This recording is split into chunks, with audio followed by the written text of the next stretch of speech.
번째 강의 시간입니다. 오늘 시간은 이제 지난 시간 자금관리의 의의에 대해서 이제 공부를 했고, 이어서 그러면 그 자금관리를 어떻게 하는 것이 올바른 자금관리냐, 이 부분을 가지고 강의를 이어서 진행하겠습니다.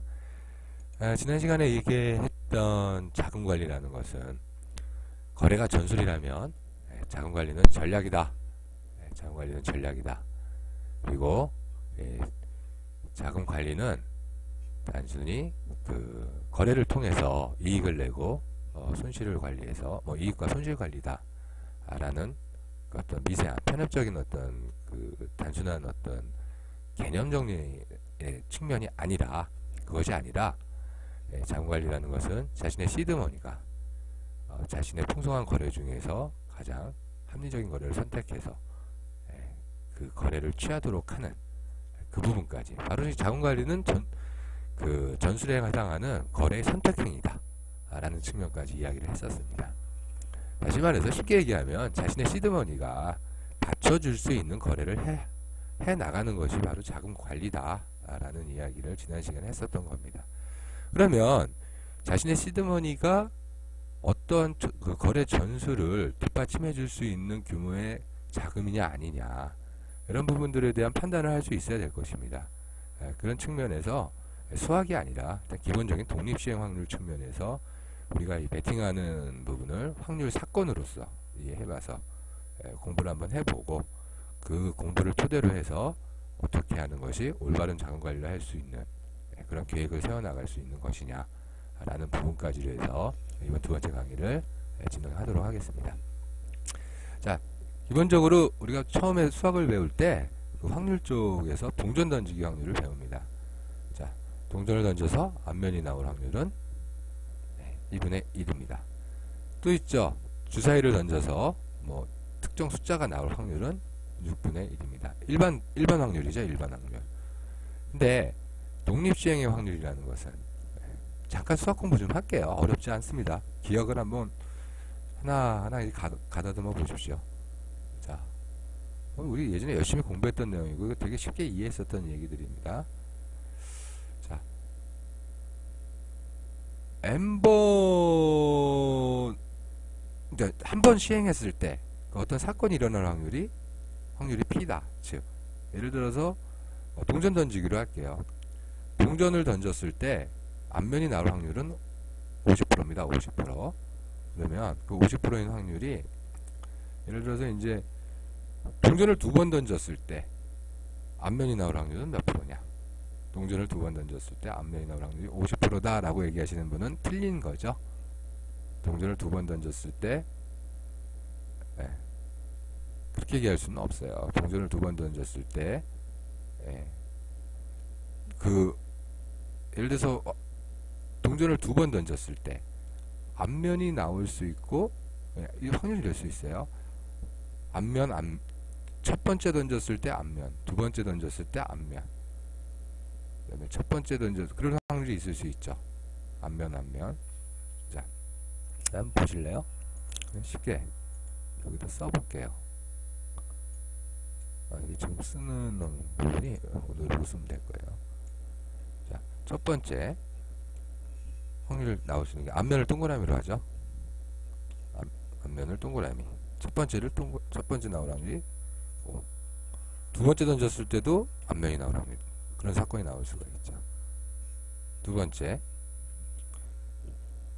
또 앞면이 나오고, 첫 번째 던졌을 때 앞면이 나왔는데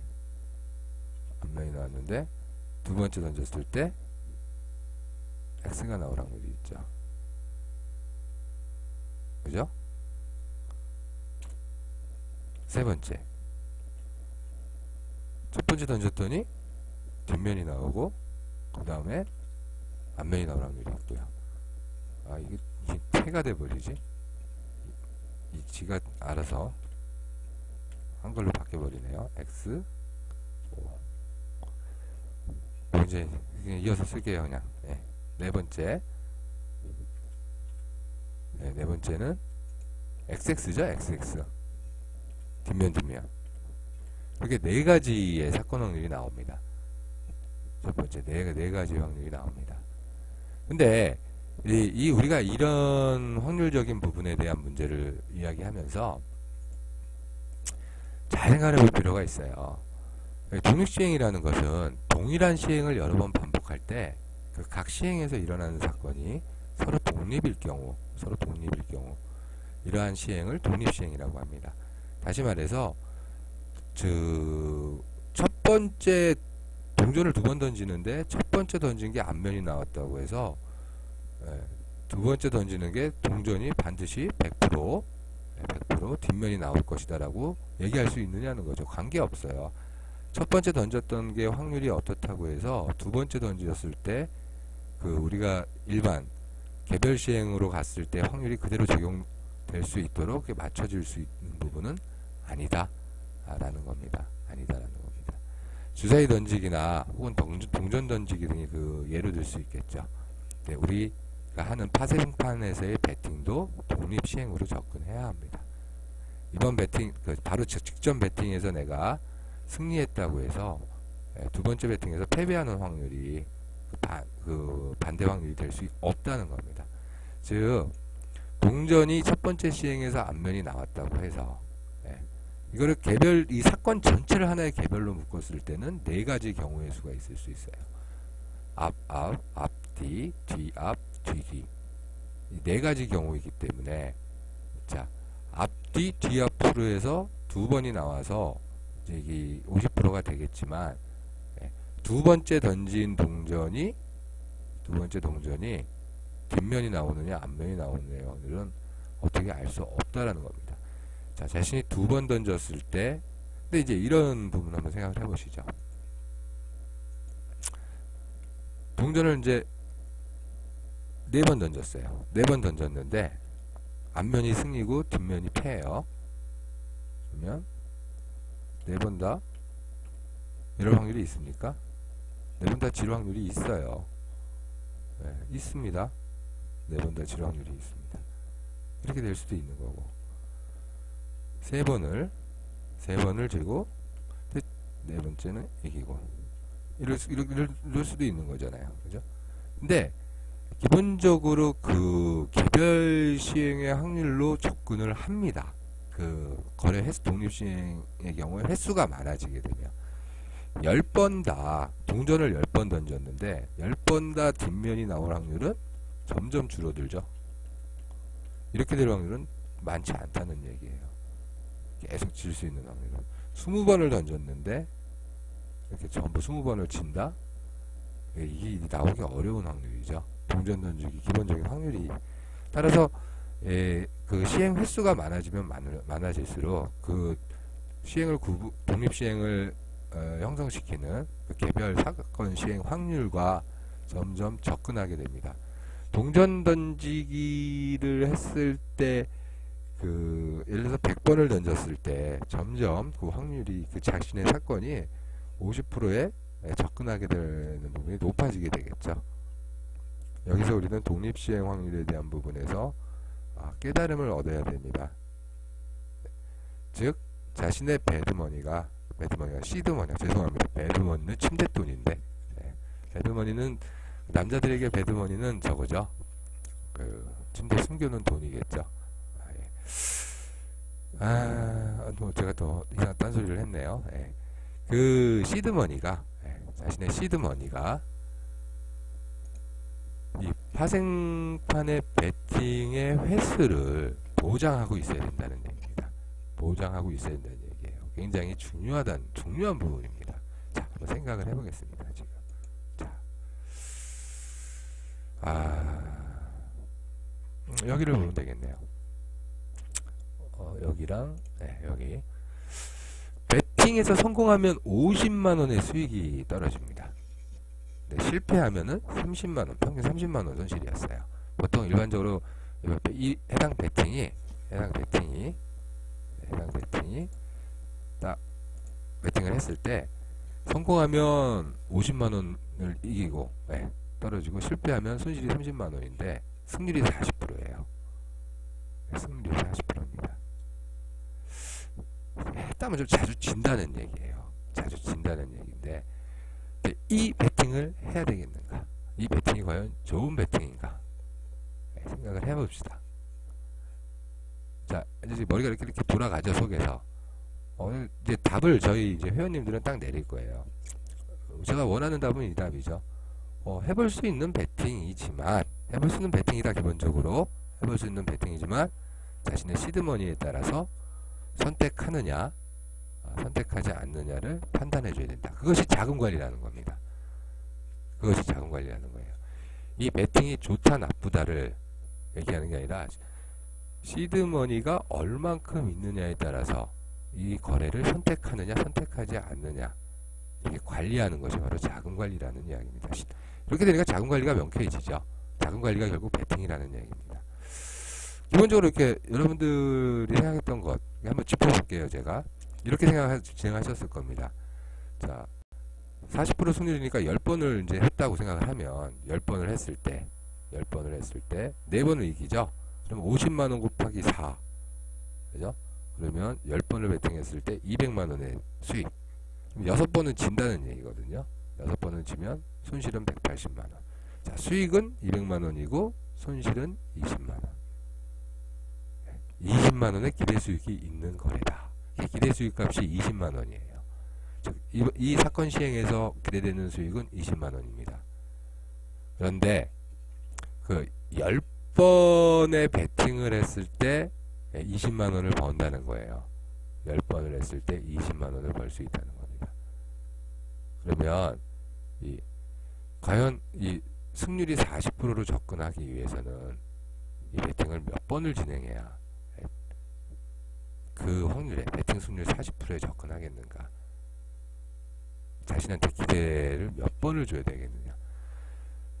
자, 10번 베팅해서 이건 이렇게 이 베팅을 이렇게 생각하시면 됩니다. 10번 베팅해서 20만원을 벌 수 있는 게임이다.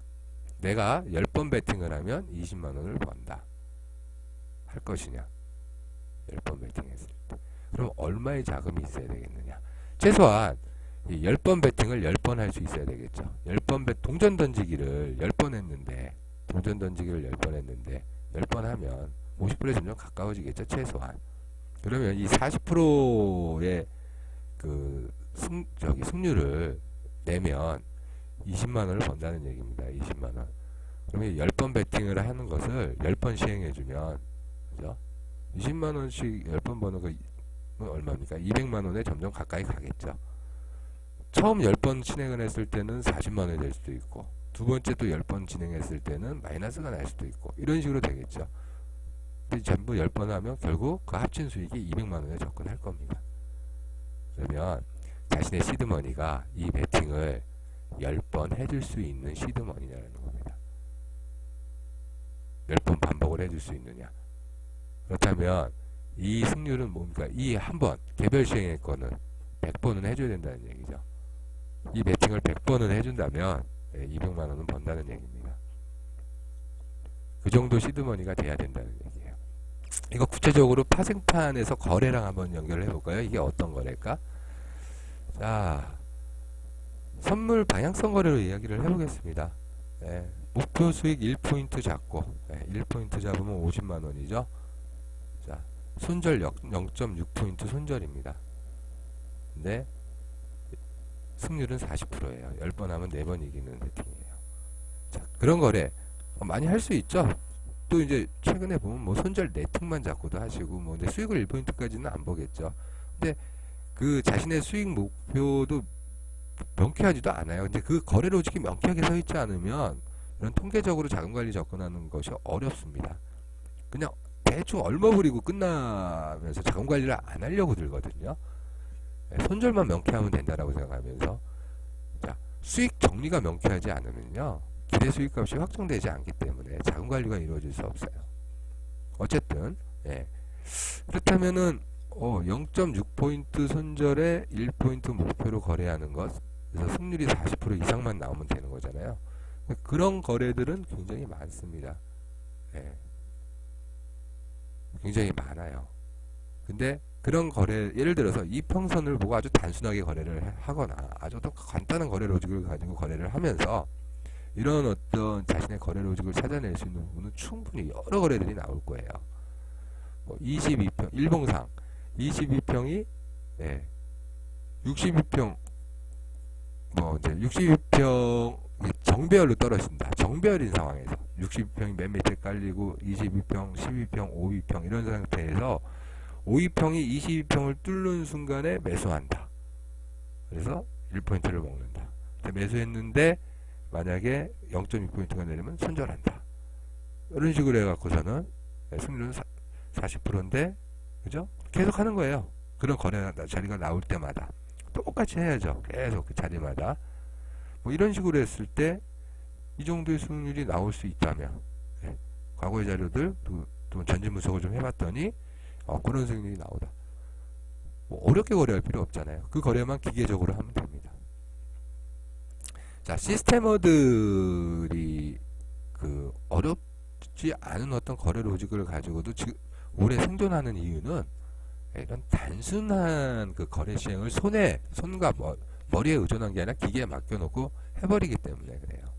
근데 그들이 생존하고 있는 이유는 그들의 시드머니가 자신들의 거래를 받쳐주고 있다는 얘기예요. 시스테머들은 일단 자금력이 탄탄한 분들이 많이 주로 시스템 거래를 합니다. 레버리지를 많이 쓰지 않는다는 얘기고 합리적으로 타당하게 자금 관리를 하고 있기 때문에 성공한 거지, 꼭 성공했다기보다는 생존하고 있는 것이지 다른 이유가 아닙니다. 그 거래가 훌륭해서 그 거래 내용이 좋아서 그런 부분이 아니에요. 또 시스테머들이 얘기하기로는 뭐 사람의 손은 기계를 이기지 못한다. 뭐 사람은 기계를 이기지 못한다라고 얘기하는데요. 그것도 앞뒤를 한번 다시 생각해 볼 필요가 있어요. 그런 표현을 하기 전에. 그들이 살아남은 이유는 자금력으로 버텼기 때문에 살아남은 거예요. 똑같은 거래를 손으로 했다고 해서 살아남지 못하는 게 아닙니다. 솔직해질 필요가 있습니다.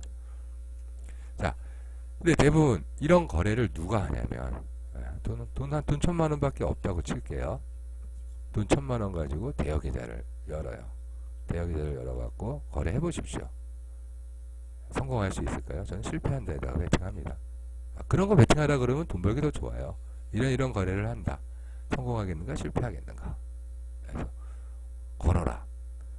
파생보다 쉽죠. 그렇게 그런 베팅이 파생 베팅보다 더 쉽습니다. 사실.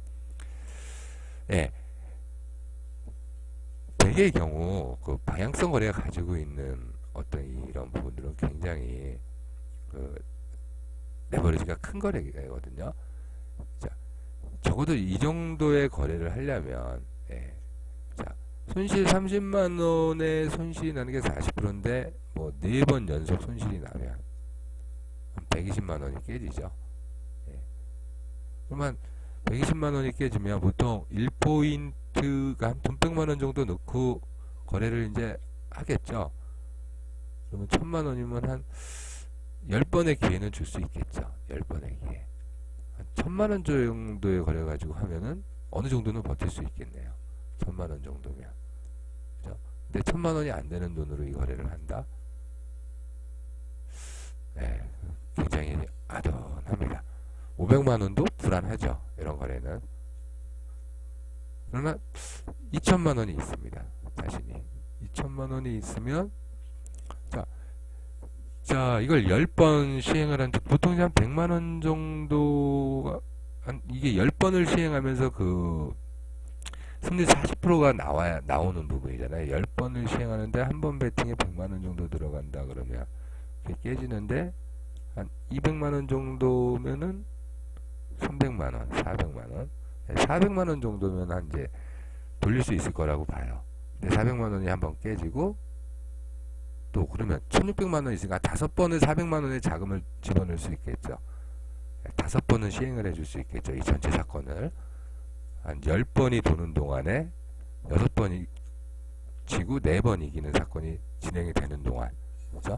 그러면은 이게 이제 성공을 할 수 있는 분이 높아진다.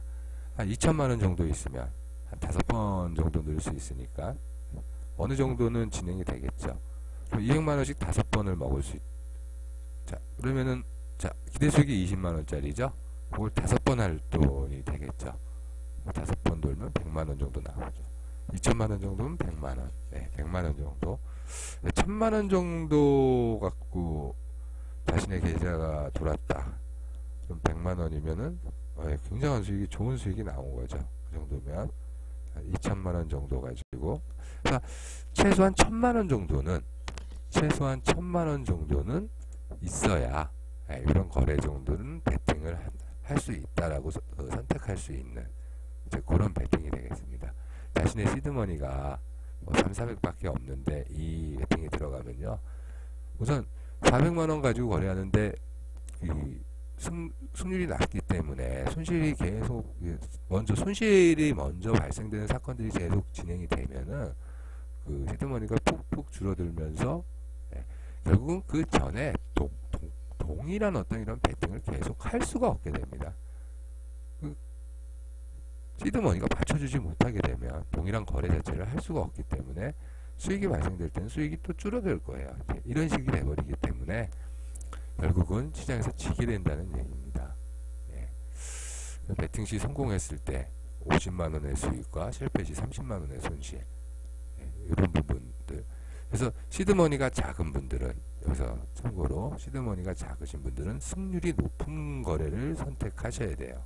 승률이 높은 거래를 선택하시고, 그 다음에 승률이 높고 베팅 시 성공 금액이 작고 실패 시 손실 금액이 크더라도 승률이 높은 거래를 선택하는 게 오히려 효과적일 수 있습니다. 자신의 시드머니가 작은 경우에.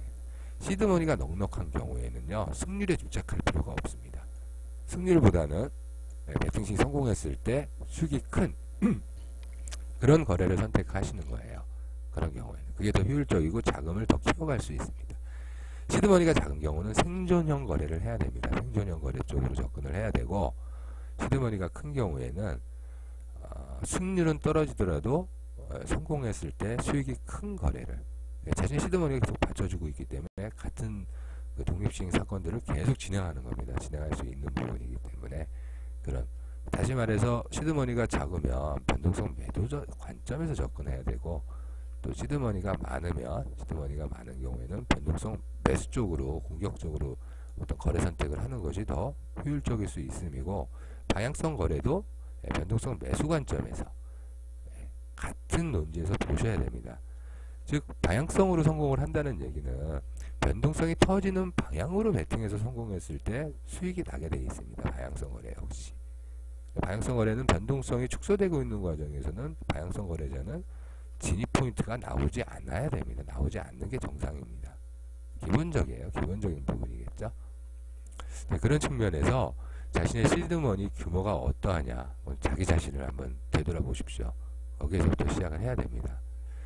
자, 이것이 바로 올바른 자금 관리의 목표예요. 그럼 어느 정도의 목표 금액을 가져가는 게 실제로 타당하냐라는 부분을 우리는 현실에 맞게 고민하고 현실의 상황이 어떠한지를 알고 따져야 돼요. 자신의 시드머니가 돈 200, 300만원 그거밖에 안 돼요. 근데 한 달에 300만원, 400만원을 벌겠다. 감히 말씀드리건데 그 금액을 벌기 위한 거래를 하다 보면 성공을 하면 좋아요. 성공을 하면 좋겠지만 실패하고, 그 거래가 나빠서 그렇게 되는 게 아닙니다. 거래가 나빠서가 아니라 자금 관리가 원칙적으로 제대로 이루어지지 않았기 때문에 이미 그 거래는 지고 시작하는 거래다. 퇴출당할 가능성이 농후하다라는 말씀을 드립니다.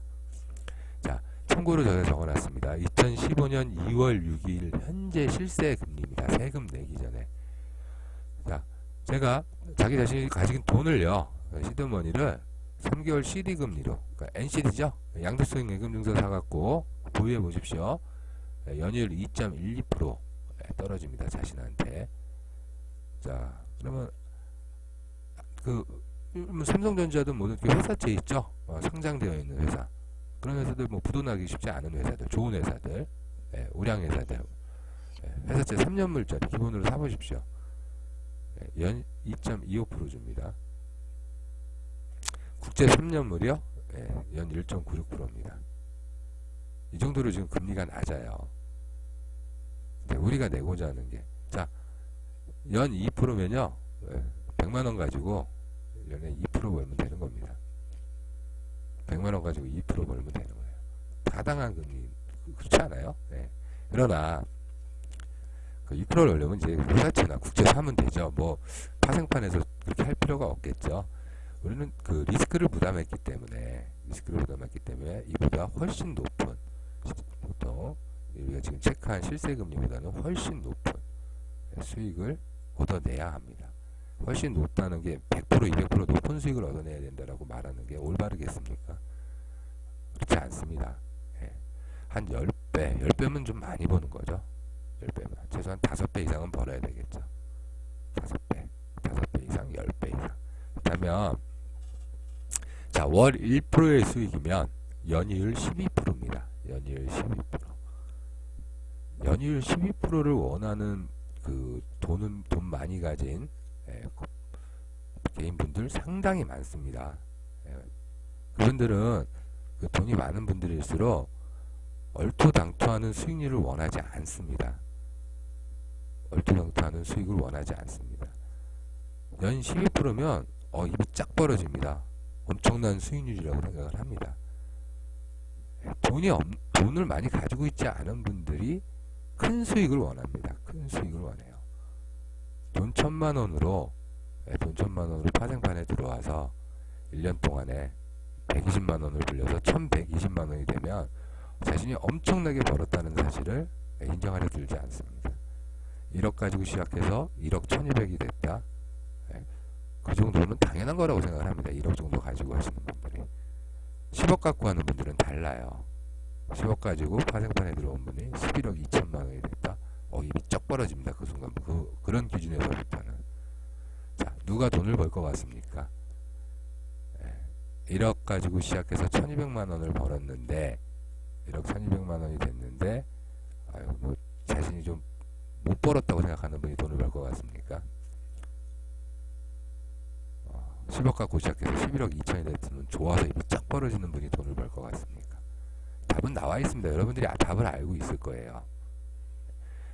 월 1%의 목표가 결코 낮은 수익률이 아닙니다. 다시 말해서 높은 수익률입니다. 자, 그런데 그렇다면 우리의 현실은 어떠하냐면 월 1억 자금으로 그 파생판에 참여하고 있는 개인 투자자들 많지 않아요. 손으로 셀 수밖에 없을 정도로 작습니다. 근데 일중거래의 경우에는 저희가 대여계좌를 이용해서 자금 레버리지를 높일 수가 있어요. 자금 레버리지를 높여서 본계좌 베팅 기준으로 해서 월 1% 목표로 삼게 되면 자신이 투자한 대여계좌를 이용해서 레버리지를 높였단 말입니다. 다시 말해서 한 100만원을 대여계좌에다 넣어서 대여계좌에 입금시켜서 실제로 5천만원의 본계좌를 이용하는 것과 동일한 수익을 내면 그건 월 1%에 해당되는 거겠죠. 그러면 100만원짜리 그 대여계좌로 자, 월 100만원을 벌면 엄청난 수익이겠죠. 월 50만원을 벌었다고만 해볼게요. 그러면 5천만원짜리 본계좌로 생각하면은 50만원이면 월 1%입니다. 100만원짜리 대여계좌로 월 1%면 50만원이니까. 따라서 100만원 정도 대여계좌로 들어가서 했을 때 100만원 대여계좌로 한 달 동안 100만원을 벌었다. 그러면 그 금액은 월 2%까지 되는 금액입니다. 월 2%. 본계좌 베팅 기준으로 봤을 때. 이 정도의 목표면 상당히 합리성을 추구하면서 또 나름대로 높은 그런 목표를 달성하는 부분이다 라는 말씀을 드리는 부분입니다. 이런 기준을 한번 잡아보십시오. 그런데 중요한 거는 그 선택할 수 있는 베팅의 차이가 있다는 거예요. 대여계좌 100만원 가지고 거래했을 때 아까 앞서서 봤었던 수익이 50만원이고 손실은 30만원인 거고 승률이 40%일 때 그 100만원짜리 그 대여계좌가 버틸 수 있겠습니까? 버텨나갈 수 있겠어요? 계속 이 독립시행 사건을 진행시킬 수 있겠느냐는 얘기입니다. 그런 부분들을 잘 고려해 볼 필요가 있고 일단 자금이 부족해서 대여계좌를 이용해서 자금 레버리지를 사용했다면 금액 그 리스크 레버리지 자체를 높여서는 안 됩니다.